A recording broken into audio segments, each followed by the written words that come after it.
Good evening, you're watching News Mongolian World. I'm your host, Tanaka Batar.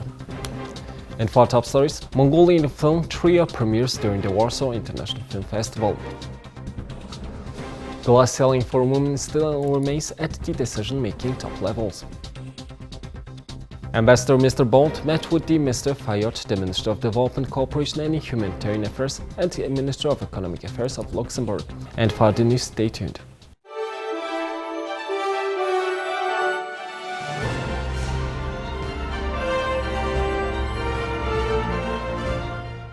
The Mongolian feature film trio, directed by Mongolian director and actor Battumr, has been selected for more than 5,000 films from over 100 countries and is participating in the 38th Warsaw Film Festival that is taking place from the 14th to the 23rd of October. The film trio had its world premiere during the festival. The main director and actor of the film, Battumr. The producers of the film say that the film shows the umbilical connection between men, nature, and the nomadic culture and tries to portray social relations through the main character with Down syndrome. Throughout the film, the main religion of Mongolia, Buddhism, is clearly tied together with the storyline, attracting the interest of many foreign viewers. I wanted to create a movie that shows Mongolian nomadic burial rituals. Also, I wanted to depict in our story a simple philosophy of life that man comes to this world naked and returns to the afterlife naked. Our main hero is a person with Down syndrome. As we all know, in some countries this syndrome is known by the derogatory name Mongolism, so I also wanted to raise this issue. Overall, I'm really happy to be taking part at this film festival.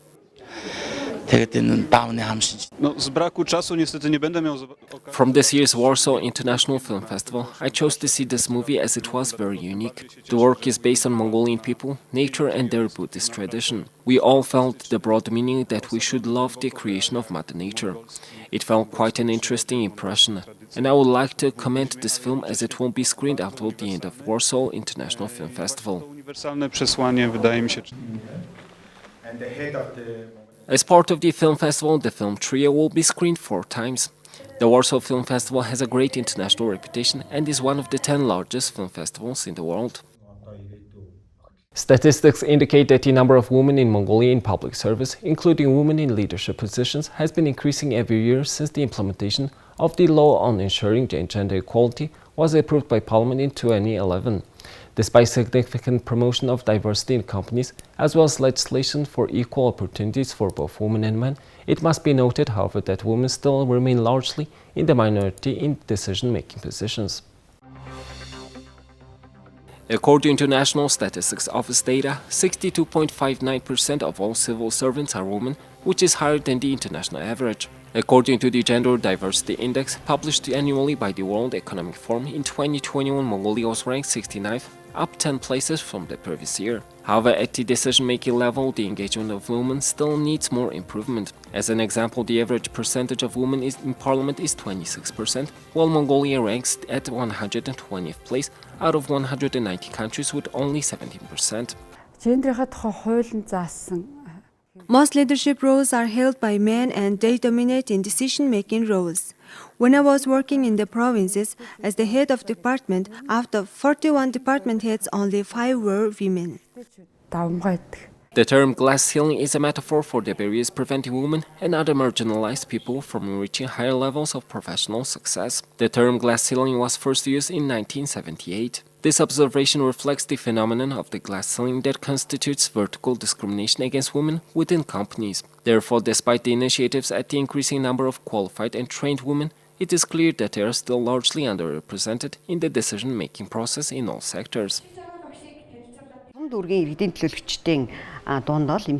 When it comes to the decision-making process, we can't just refer to women working at the legislature and parliament, but we should also refer to a number of working in the public service and provincial citizens' representatives' offices. For example, the number of women at citizens' representative offices in the provinces is barely reaching 20%. We also noticed that in the public service at middle and lower positions, the majority of staff are female. However, at the management and policy-making levels, 60% are male, meaning that 40% of the positions are held by females.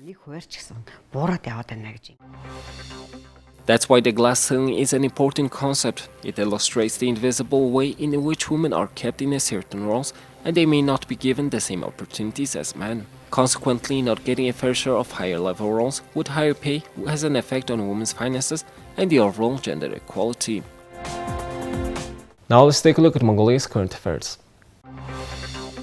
Ambassador Mr. Bolt met with Mr. Fayot at the Ministry of Development Cooperation and Humanitarian Affairs and Ministry of Economic Affairs of the Grand Duchy of Luxembourg on October 13, 2022 in Luxembourg. During the meeting, the two sides exchanged views on the actions to be taken as a follow-up after the visit of Minister Fayot to Mongolia in July 2022. At the time of his visit, Minister Fayot signed documents to the value of 10 million euros for grants given by the government of Luxembourg for the health sector of Mongolia.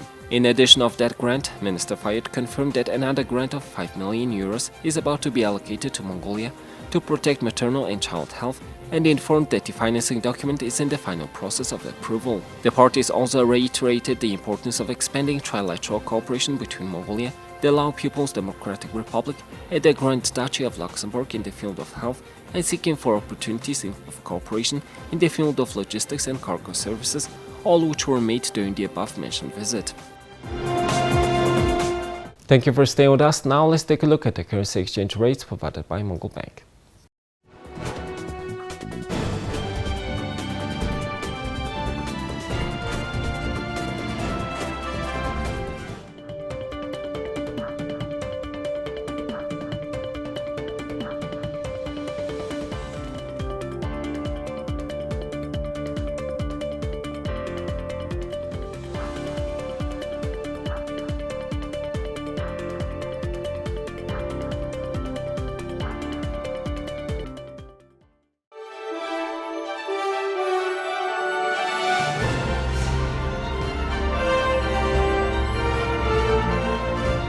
Here's the international news from our partner agencies. Liz Truss has resigned as Prime Minister after 45 days in office marked by turmoil, triggering the second Tory leadership election in 4 months. Ms. Truss said her successor would be elected by next week after a rebellion by Tory MPs forced her to quit. Boris Johnson is among MPs said to be considering bids to Chancellor Jeremy Hunt has ruled himself out. Tory MPs revolted against Ms. Truss after a series of U-turns on her economic plan sapped her authority. In a brief speech outside Downing Street, Ms. Truss said the Conservative Party had elected her on a mandate to cut taxes and boost economic growth. Is that we hit the ground running. I came into office at a time of great economic and international instability. Families and businesses were worried about how to pay their bills. Putin's illegal war in Ukraine threatens the security of our whole continent, and our country has been held back for too long by low economic growth. I was elected by the Conservative Party with a mandate to change this. We delivered on energy bills and on cutting national insurance. And we set out a vision for a low-tax, high-growth economy that would take advantage of the freedoms of Brexit. I recognise, though, given the situation, I cannot deliver the mandate on which I was elected by the Conservative Party. I have therefore spoken to His Majesty the King to notify him that I am resigning as leader of the Conservative Party. This morning I met the chairman of the 1922 committee, Sir Graham Brady. We've agreed that there will be a leadership election to be completed within the next week. This will ensure that we remain on a path to deliver our fiscal plans and maintain our country's economic stability and national security. I will remain as Prime Minister until a successor has been chosen. Thank you. Ms. Truss said she would remain in a post until a successor formally takes over as party leader and is appointed Prime Minister by King Charles. While Mr. Hunt, who was appointed Chancellor last week, will not challenge for the leadership, none of the candidates who stood against Ms. Truss in the previous contest have indicated whether they would stand. A first ballot will be held among MPs, and the person with the lowest number of votes will be eliminated if there are 3 candidates. If a second ballot is needed, MPs will be able to signal who they prefer through an indicative vote. And if both candidates opt to stay in the race, the final decision will go to party members via an online vote. Ms. Truss will become the shortest-serving Prime Minister in British history when she stands down. Anger and dismay. Luxury car maker Rolls-Royce has unveiled its first fully electric vehicle. The Specter is a mix of traditional and modern design. It is Rolls-Royce's first fully electric vehicle, a landmark for the luxury car maker. This is the start of the new chapter in the company's history. And by 2030, Rolls-Royce has confirmed its entire range will be fully electric. The specifications of the Specter are yet to be confirmed as it enters its final phase of testing, but preliminary data reveals an expected range of 520 kilometers and acceleration of 0 to 60 miles per hour in 4.4 seconds. The all-aluminum frame of the Specter integrates the battery into the car's structure, allowing it to be 30% stiffer than any previous Rolls-Royce. The unveiling of the Specter fulfills a prophecy made by co-founder Charles Rolls in 1800. Charles Rolls had an electric vehicle at the time called the Columbia Electric Carriage and became a big fan of the electric engine. In an interview, he waxed lyrically about the benefits of electric technology in cars and prophesied an era of electric vehicles once the issue of charging technology and stations had been addressed. I mean, we are here today at a very historic day with Rolls-Royce motor cars. And the reason why I say historic is because it goes back 122 years to a prophecy made by one of our founding fathers, Charles Rolls. That was in 1900 when he drove for the very first time an electric car at times and thought this is the ideal propulsion for a car. It's silent, it's clean, and he thinks and foresees a great future once charging is to be fixed, charging stations are available.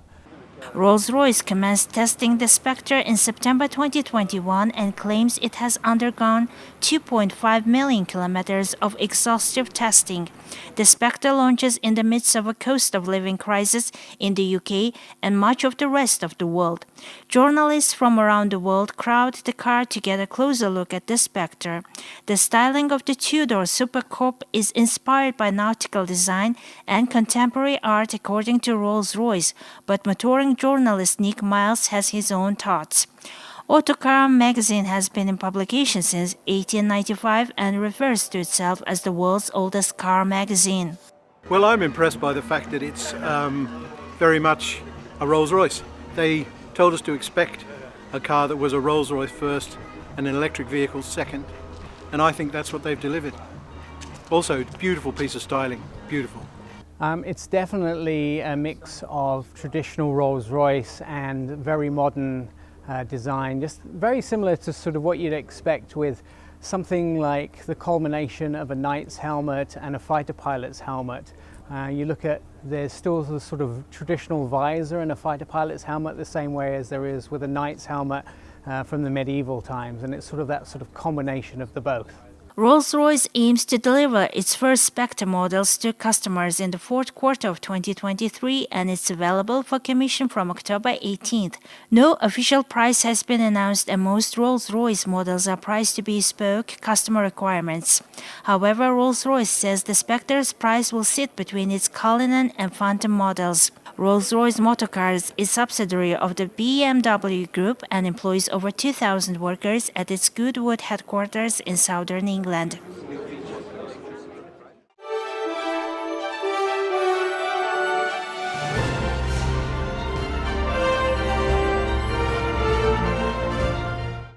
Now let's take a look at our regular feature on sports. Football fans have begun to gather in Qatar with a month to go until the first World Cup in the Middle East kicks off. On November 20th, the biggest tournament in soccer will finally get started a couple hours after sunset at the 60,000-seat Al Bayt Stadium, a new venue north of Doha will built for the World Cup. The maroon and white-clad national team for the host country will open the tournament that has come to define the gas-rich Emirates image against the team from Ecuador, probably. So before you get ready and come to Qatar and pack your bags, after getting your tickets, your accommodation, just don't forget to apply for your Hayya card. This is going to be your entry to Qatar, as well as the card that will give you free transportation throughout your stay in Doha.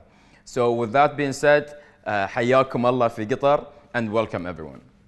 All 64 games over the course of 29 days involving 32 teams will be held in the Doha area, with many more shows and cultural events planned for a soccer-led party in Qatari society. About 1.2 million visitors are expected in Qatar for the first World Cup to be played in Middle East. The country is putting its last touches preparing for the World Cup before it opens the doors to fans coming to the first winter tournament. All fans will be required to obtain Haya card to be able to enter the country as of November 1st. With over 90 events, Qatar hopes to give fans a taste of its cultural life away from football. Lineups confirmed this month include DJs David Guetta and Fatboy Slim, rappers The Baby and Tyga, and singers Diab and Georgia Smith, performing at open-air festivals deep into the Doha night when temperatures rarely drop below 20 degrees Celsius.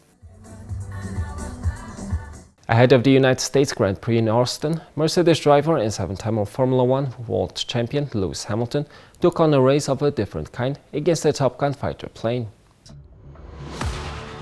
Mercedes recently posted a video of Lewis Hamilton racing a fighter aircraft in his 2021 race car W12 on a runway. In the promotional video, Hamilton is also seen flying in a fighter jet and giving out a woohoo in excitement. Fans had overwhelming reactions and expressed their disappointment at not being able to see their favorite F1 driver in Tom Cruise's Top Gun Maverick. Speed and Lewis Hamilton have a special relationship. While he has driven the fastest of cars on the track over the years, Speed still thrills him at flying to that, and it's a cherry on top for the 7-time world champion. Lewis Hamilton got inspired to become a fighter pilot after watching the original Top Gun in his childhood.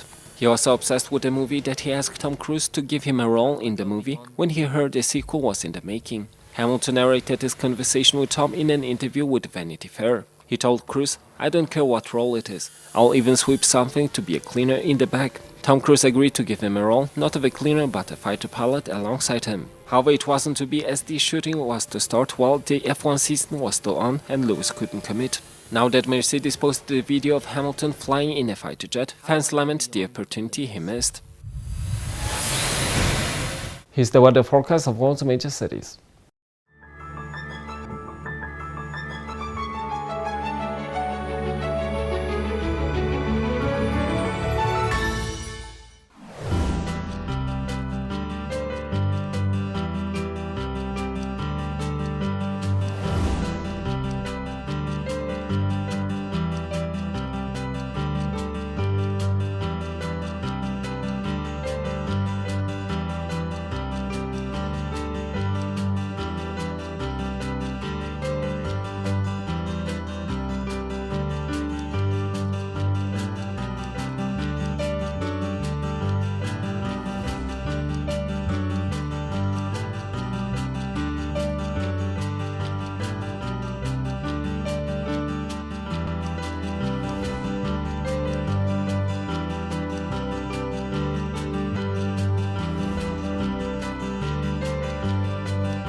That's all for this week, and thank you for staying with us.